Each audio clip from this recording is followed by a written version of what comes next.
Hello बच्चों, let's read the question and the question says the source of hormone ethylene is. Ethylene hormone का source क्या है? पहला option है oats, दूसरा ऑप्शन है एथिफॉन, तीसरा ऑप्शन है कोकोनट मिल्क, लास्ट ऑप्शन है हमारे पास यूरिन।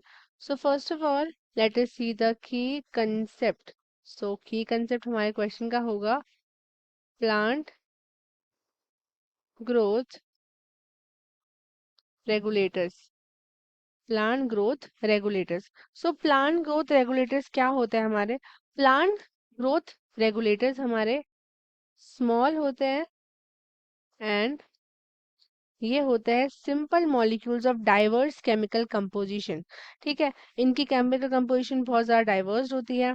ये आपके प्लांट ग्रोथ रेगुलेटर्स डिस्क्राइब किए जाते हैं as plant growth substances, right.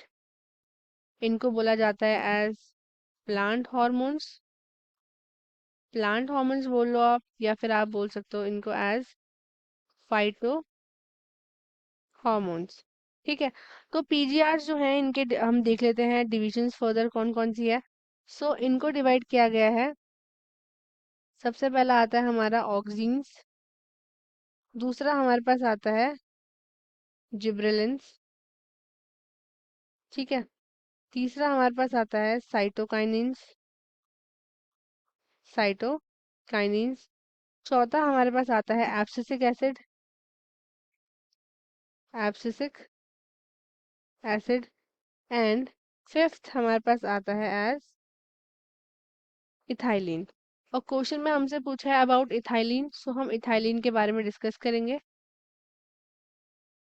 Ethylene के बारे में, सो इथाइलिन क्या होता है ना, इथाइलिन हमारे पास एक बहुत ही ज्यादा सिंपल, आप कह सकते हो सिंपल गैसियस पीजीआर होता है, प्लांट ग्रोथ रेगुलेटर। ठीक है, ये गैसियस फॉर्म में होता है एंड ये सिंथेसाइज किया जाता है लार्ज अमाउंट में बाय टिश्यूज जो अंडरगो करते हैं सेनेसेंस प्रोसेस को, एंड जहाँ पे राइपनिंग होती है फ्रूट्स में।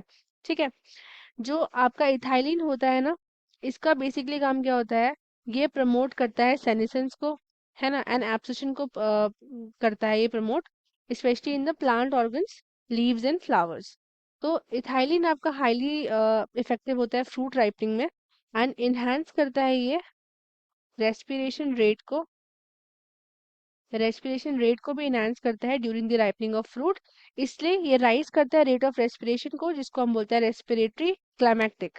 ठीक है, जो इथाइलिन होता है ना, इसका ये आपका बेसिकली फ्लावरिंग इनिशिएट कराने में भी हेल्प करता है for synchronising of the fruit sets, specially pineapples में, राइट। सो जो मोस्ट वाइडली यूज कंपाउंड होता है ना एज सोर्स ऑफ इथाइलिन, उसको हम बोलते हैं इथेफॉन।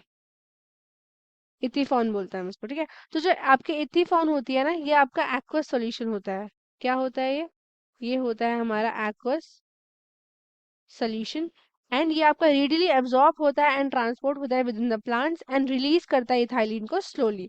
सो जो एथिफॉन होता है इसका काम क्या है, ये हेस्टन करता है हमारे फ्रूट की राइपनिंग को, फ्रूट की राइपनिंग को, specially in tomatoes apples, and accelerate करता है एब्सिशन को इन फ्लावर्स एंड फ्रूट्स। ठीक है, ये आपका फ्लावर्स, फीमेल फ्लावर्स लाने में भी हेल्प करता है, फीमेल फ्लावर्स को भी प्रमोट करता है कुकुम्बर्स में एंड उसकी आपकी ईल्ड भी इंक्रीज करवाता है। सो इसका हमारा करेक्ट ऑप्शन क्या होगा, सोर्स ऑफ इथाइलिन हार्मोन हमारा क्या होगा, it would be option number B, that is ethephon. ठीक है, एंड जो रेस्ट ऑप्शन है हमारे पास ओट्स, ये भी आपका इनकरेक्ट हो जाता है।